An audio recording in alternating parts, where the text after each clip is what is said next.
একজন মুসলমানের জন্য ইবাদতের সবচাইতে বড় মৌসুম, ইবাদতের সবচাইতে বড় সিজন, নেক আমলের সবচাইতে সুবর্ণ সুযোগ, আমল এবং ইবাদতের ভরা বসন্ত হলো রমাদানুল করিম।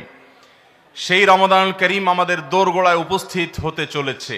আজ আমরা কোরআন এবং হাদিসের আলোকে রমাদানের ২৭টি বিশেষ করণীয় বর্জনীয় সম্পর্কে কোরআন এবং হাদিসের আলোকে কিছু কথা ঘাটতি হয়, যেটুকু ত্রুটি বিচ্যুতি থাকে, সেই ইবাদত এবং নেকামলের ত্রুটি বিচ্যুতি এবং ঘাটতি পোষায় নেওয়ার জন্য রমাদান হলো আমাদের জীবনের সবচেয়ে বড় এবং সুবর্ণ সুযোগ।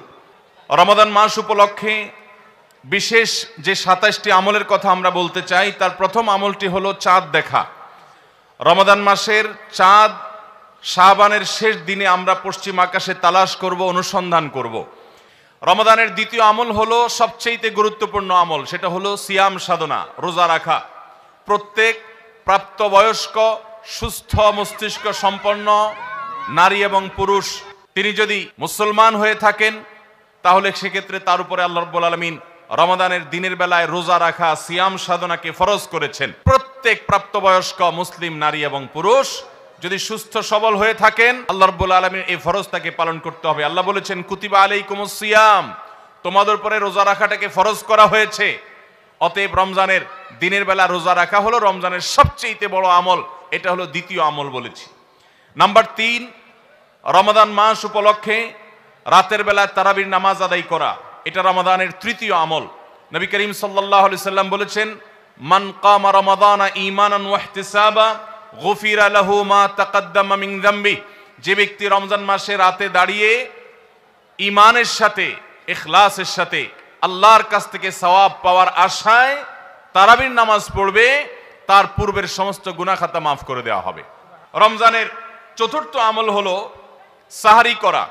আমরা অনেকে ইচ্ছাকৃতভাবে সাহারি করি না, হয়তো কখনো ভালো লাগে না সাহারি করতে, খাওয়ার রুচি থাকে না, আমরা সাহারি খাই না। সাহারি খাওয়া ছাড়াও যদি কেউ রোজা রাখে, রোজা হয়ে যাবে, কিন্তু সাহারি খেলে আপনার খাদ্য গ্রহণ হবে, পাশাপাশি আপনি সওয়াব লাভ করবেন। ৫ নম্বর আমল হলো সাহারিটা শেষের দিকে খাওয়া। এখনো অনেক মুরব্বীরা আছেন গ্রামাঞ্চলে, তারা মাঝরাতে সাহারি খেয়ে ফেলেন, ১২টা ১টার দিকে সাহারি খেয়ে ফেলেন। সাহারি খাওয়ার জন্য সবচাইতে উত্তম সময় হলো রাতের শেষ প্রহরের একেবারে শেষের দিকে। ৬ নম্বর আমল হলো রমজান উপলক্ষে ইফতার করা। ইফতার মানে নাস্তা খাওয়া। সারা বছর আমরা দিনের বেলায় শুরুতে নাস্তা খাই, কিন্তু এর কারণে কোনো সওয়াব আমাদের আমল নামায় লেখা হবে এমন কোনো কথা বলা হয় নাই। কিন্তু রমজান মাসের সন্ধ্যা যখন আপনি ইফতার খাবেন, এই ইফতার খাওয়ার মাধ্যমে আপনি একটা সুন্নাহর উপর আমল করলেন, এটার কারণে আপনার আমল নামাতে একটা সওয়াব লেখা হবে। সওয়াবের আশা যদি আপনার থাকে, ইফতারের নিয়ত যদি আপনার থাকে, তাহলে এর মাধ্যমে আপনি সওয়াব লাভ করবেন। ৭ নম্বর আমল হলো ইফতারটা তাড়াতাড়ি করা, ইফতার বিলম্বে না করা। আমরা অনেকে আছি ইফতার অনেক বেশি দেরি করি। আমরা মনে করি যত দেরি করে ইফতার করা যায় ততই বোধহয় রোজাটা নিশ্চিতভাবে শুদ্ধ হয়, সঠিক হয়। এটা ভুল ধারণা।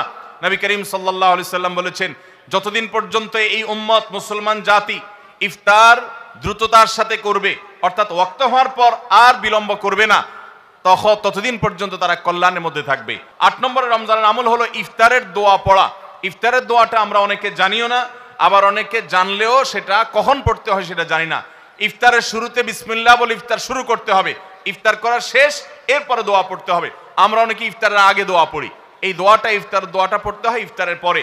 দোয়াটা হলো যাহাবাজ জামা ওয়াবতাল্লাতিল উরুক ওয়া সাবাতাল আজরু ইনশাআল্লাহ, এটা হলো দোয়া।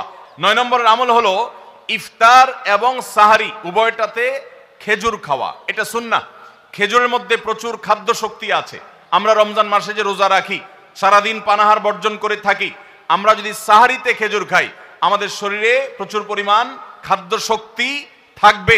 ১০ নম্বরের রমজানের আমল হলো দিনভর বেশি বেশি দোয়া করতে থাকা। ভাইরা আমার, রোজাদার ব্যক্তির দোয়া আল্লাহ রাব্বুল আলামিন ফিরিয়ে দেন না। রোজাদার ব্যক্তি দিনভর আল্লাহর কাছে দোয়া করতে থাকলে সে দোয়া কবুল হয়। নবী করিম সাল্লাল্লাহু আলাইহি সাল্লাম বলেছেন যে কয়েক ব্যক্তির দোয়া ফেরত দেওয়া হয় না, এর ভিতরে একজন হলেন আস-সাইমু হাত্তা ইফতির। রোজাদার ব্যক্তি ইফতার করা পর্যন্ত তার দোয়া কবুল হতে থাকে। আপনি রোজাদার অবস্থায় দোকানে কাজ করছেন, খেতে খামারে কাজ করছেন, আপনি ব্যবসা প্রতিষ্ঠানে কাজ করছেন, আপনি রাস্তায় হাঁটাচলা করছেন, মা বোনরা বাসা বাড়িতে গৃহস্থলী কাজকর্ম করছেন, এই কাজের ফাঁকে ফাঁকে অজু নাই, অসুবিধা নেই, এই অবস্থায় আপনি দোয়া করতে থাকেন। রোজাদার অবস্থায় দোয়া কবুল হয়। সারাদিন আপনি মনে মনে আপনার চাওয়াগুলো আল্লাহর কাছে নিবেদন করেন, আল্লাহর সাথে আপনি কথা বলতে থাকেন, কারণ দোয়া কবুলের একটা মোক্ষম সময় হলো রমজান মাসে এই রোজা অবস্থায়।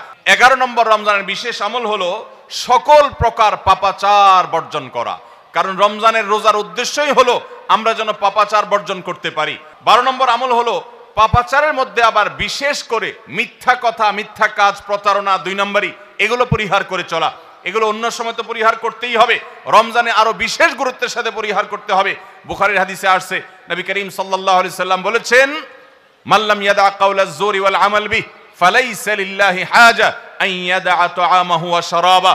যে ব্যক্তি মিথ্যা কথা, মিথ্যা কাজ এগুলো ছাড়লো না, সেই ব্যক্তির উপবাস থাকায় আল্লাহর কোনো ঠেকা পড়ে নাই। অর্থাৎ তার এই রোজা থাকাটা উপোস থাকা ছাড়া কিছুই নয়। 13 নম্বর আমল হলো স্পেশালি ঝগড়াঝাটি থেকে বিরত থাকা।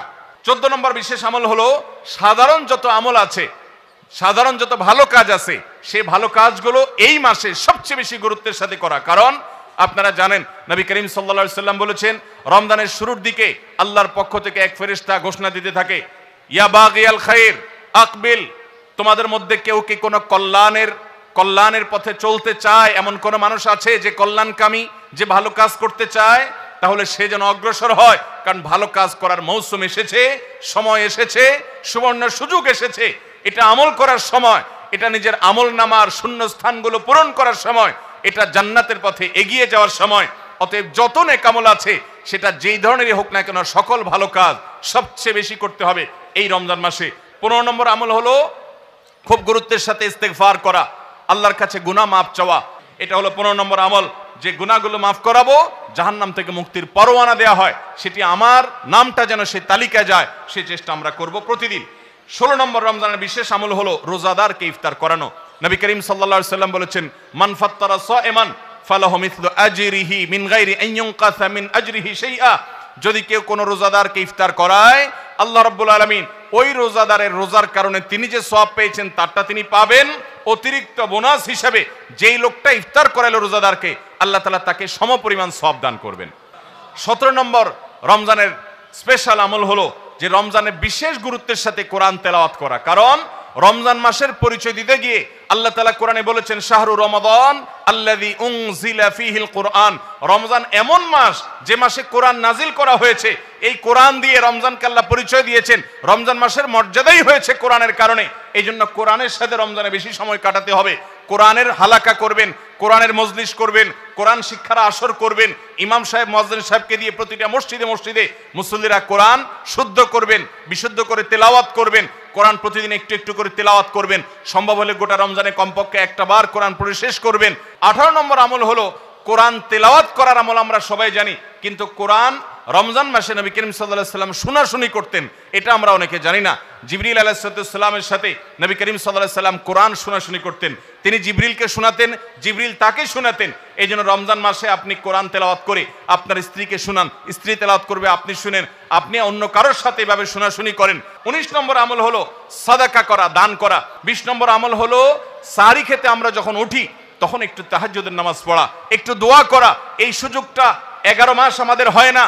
তাহাজ্জুদের নামাজ এত গুরুত্বপূর্ণ যে কোরআনে কারিমে আল্লাহ রাব্বুল আলামিন এই নফল আমলের নির্দেশ করেছেন, অমিনাল লাইলি ফাতাহাজ্জাদ বিহি নাফিলাতাল লাক। রাতের কিছু অংশ নফল হিসাবে তুমি তাহাজ্জুদ পড়ো। ভাইরা আমার, 5 ওয়াক্ত নামাজের জন্য ডাকে মুয়াজ্জিন আজানের মাধ্যমে, আর তাহাজ্জুদের জন্য ডাকেন স্বয়ং আল্লাহ রাব্বুল আলামিন। 21 নম্বর আমল হলো আল্লাহ যাদেরকে সামর্থ্য দিয়েছেন তারা উমরা করবেন। রমজানে উমরার ফজিলত হলো, নবী করিম সাল্লাল্লাহু আলাইহি সাল্লাম বলেছেন, উমরাতুন ফি রমাদান তাআদিলু হাজ্জাহ। রমজানের একটা উমরা একটা হজের সমতুল্য। 22 নম্বর আমল হলো রমজানে দিনের বেলা রোজা রেখে বেশি বেশি মেসওয়াক করবেন। আমরা অনেকে এটা জানি না যে রোজা রেখে মেসওয়াক করা যায়। আমরা বরং অনেকে মেসওয়াক করি না যে রোজা দুর্বল হয় কিনা। অথচ আম্মাজান আয়েশা রাদিয়াল্লাহু তাআলা আনহা বলেছেন যে আমি নবী করিম সাল্লাল্লাহু আলাইহি সাল্লামকে রমজান মাসে রোজা রেখে এত বেশি পরিমাণে মেসওয়াক করতে দেখেছি যে গুণে শেষ করা যাবে না।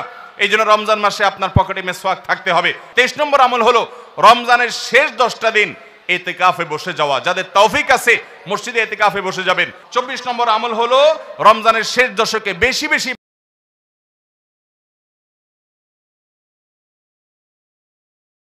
সম্পর্কে আম্মাজান আয়েশা বলেছেন, ইদা দাখালাল আশর, রমজানের শেষ 10 দিন যখন শুরু হতো তখন নবী সাল্লাল্লাহু আলাইহি সাল্লাম কি করতেন? আইকাজ আহিয়া লাইলা, সারা রাত আর ঘুমাতেন না, শেষ 10 দিন সারা রাত ঘুমাতেন না। ওয়াসাদ্দা মিযজারা, কোমর বেঁধে নিতেন। ওয়াইকাযা আহলা, এবং তার পরিবারকে তিনি জাগিয়ে তুলতেন। আরেক হাদিসে আসছে নবী সাল্লাল্লাহু আলাইহি সাল্লাম বলেছেন, কারণ নবী সাল্লাল্লাহু আলাইহি ওয়াসাল্লাম ইযা দাখালাল আশর ইয়াজতাহিদু ফীহি মা লা ইয়াজতাহিদু ফী গায়রি, নবীজির জীবনে কখনো ইবাদতের জন্য এত চেষ্টা করতেন না যত চেষ্টা করতেন রমজানের শেষ দশকে ইবাদতের জন্য। 25 নম্বর আমল হলো লাইলাতুল কদর তালাশ করা। নবী করিম সাল্লাল্লাহু আলাইহি সাল্লাম বলেছেন, তাহাররু লাইলাতুল কদর ফিল ভিত্রি মিনাল আশরিল আওয়াখির মিন রমাদান, তোমরা রমজানের শেষ দশকের বেজোড় রাতগুলোতে লাইলাতুল কদর বেশি বেশি করে তালাশ করো। বেজোড় রাতগুলোতে বেশি বেশি, শেষ দশকের প্রত্যেক রাতেই জেগে জেগে ইবাদত করা কদর হতে পারে সে আশায়। কদরের একটা রাত যদি ইবাদত করতে পারেন আপনি, তাহলে 1000 মাস ইবাদতের চাইতে বেশি উত্তম হবে, আপনার আমলনামাতে সওয়াব বেশি জমা হবে। 25 নম্বর আমল হলো লাইলাতুল কদর তালাশ করা শেষ দশকের সবগুলো রাতে, সম্ভব না হলে বেজোড় রাতে। আল্লাহ আমাদেরকে তৌফিক দান করুন।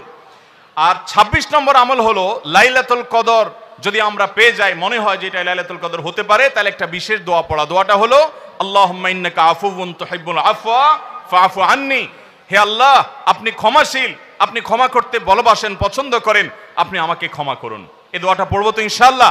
27 নম্বর এবং সর্বশেষ আমল হলো রমজানের শেষে, ঈদের চাঁদ দেখা যাওয়ার পর অথবা ঈদের চাঁদ দেখা যাওয়ার একদিন আগেও করা যায়, ফিতরা আদায় করা, গরিবদের বাসায় খাদ্য পৌঁছে দেওয়া। এটা কেন করব? নবী করিম সাল্লাল্লাহু আলাইহি সাল্লাম বলেছেন, যাকাতুল ফিত্রে তুহরাতান লিস-সাইমি আনিল লাগবি ওয়ার রাফাস ওয়া তু'মাতাল লিল মাসাকিন। ফিতরা এটা হলো দুইটা উদ্দেশ্যে, এক হলো রোজা রেখে আমাদের যে ছোটখাটো ভুল ত্রুটি হয়, অনর্থক কথা হয়ে যায়, এগুলো থেকে রোজাটাকে পরিচ্ছন্ন করার জন্য সদকায়ে ফিতর বা আমরা যে ফিতরা দেই এটা ভূমিকা রাখে, এটা কার্যকর হয়, আমাদের রোজাকে ত্রুটিমুক্ত করে দেয়, রিফাইন্ড করে দেয়। আর দ্বিতীয়ত হলো ঈদের দিন গরিব দুঃখীদের বাসায় খাবারের নিশ্চয়তা এনে দেয়।